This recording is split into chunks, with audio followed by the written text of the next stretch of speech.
unsung heroes of the university, and it's really extra important how much we recognize that people who teach part-time on a course-by-course basis do this kind of work completely out of their own passion, their own free will, their own motivation, and that there are very few kudos, rewards. There are absolutely no monetary benefits, no promotions, no stock options, nothing they get other than the joy, pleasure, reward of working with all of you to make a difference. So I just had to say. I echo that, and often balancing multiple identities, which is what I want to speak to today. My name is Isla Malik. I'm from Fresh Lifelines for Youth, FLY, and this is Krista Gannon, our executive director. And we've both had the pleasure of working with Susie for over 11 years at this point. And I just wanted to say, it's not every day, we might get emotional, because it's not every day you get to honor one of your dearest friends and colleagues for a well-deserved award. But I would really like to say that it means more because she's among some outstanding colleagues. And so if Rick Koss and Dr. Tamara McKinnon are in the room, we'd love for you to stand.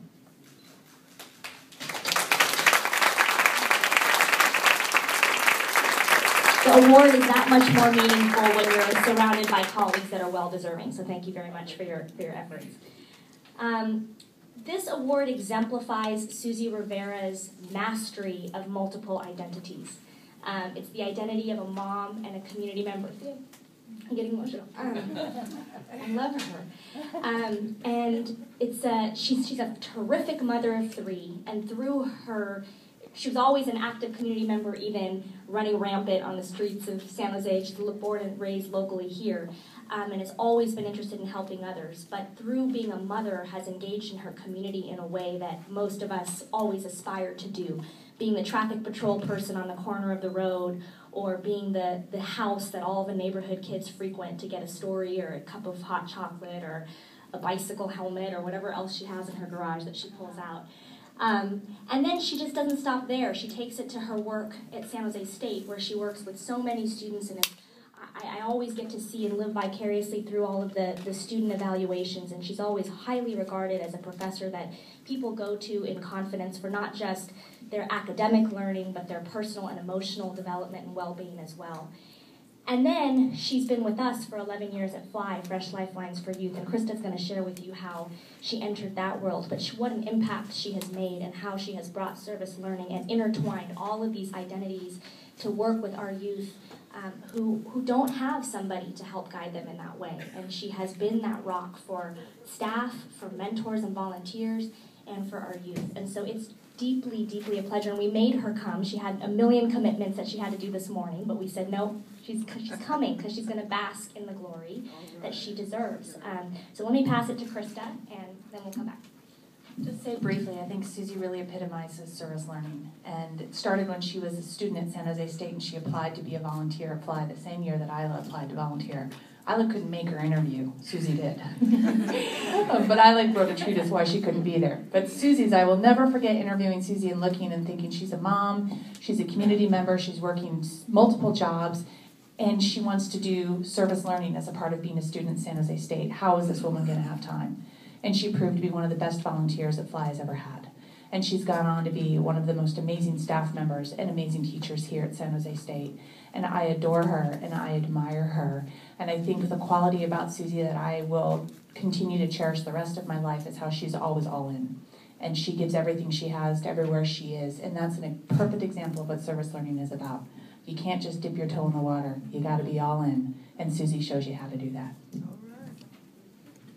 And the punctuation on why this award is so fitting for Susie is because she demonstrates her humanity through giving of herself in every capacity. We've talked a little bit about giving herself her time. I don't know how she does what she does. She doesn't sleep very much, I'll tell you that. Those of you who get late night emails, you probably know that. She gives of her resources. She gives of her knowledge, and then she's constantly hungry to learn more, to give more. Life coaching, getting her Juris Doctorate. Every aspect she can to learn so that she can be a better lecturer, so she can be a better community member, so she can give more knowledge, she does it.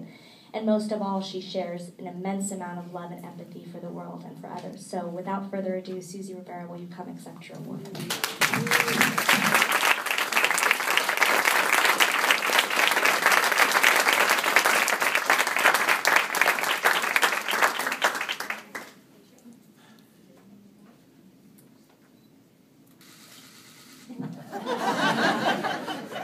Would you like to say a word or two? Thank you so much. You guys touched my heart. You're not going to make me cry this morning, but thank you. I am incredibly honored to receive this award, not just to recognize the commitment I have to our university, to our students, to Fly, and to our community, but I get recognized for just doing what I love. And that really gives me a gift to sit in a place of gratitude. Gratitude that I get to do what I love every day. Gratitude that I had an opportunity to receive my bachelor's and my master's here on campus. Gratitude that I met this wonderful woman here many, many years ago that connected me to helping our Fly youth step into their best selves. Gratitude to be able to lecture for the Justice Studies Department and the Health Science Department. And the gratitude that I have for being a part of the students' lives and helping connect them to their future. So I have an immense amount of gratitude this morning. And I'm so glad I paid attention to the different touch points on my life journey that really crystallized my passion in life. And that is to do what I do every day. And for that, I'm forever grateful. And I hope that everyone I come in contact with and everybody in this room really gets to ask the question, what makes your heart sing? Yeah. Because if you learn that song, the community will sing with you. We'll all sing together. So thank you very much. It's touched my heart this morning.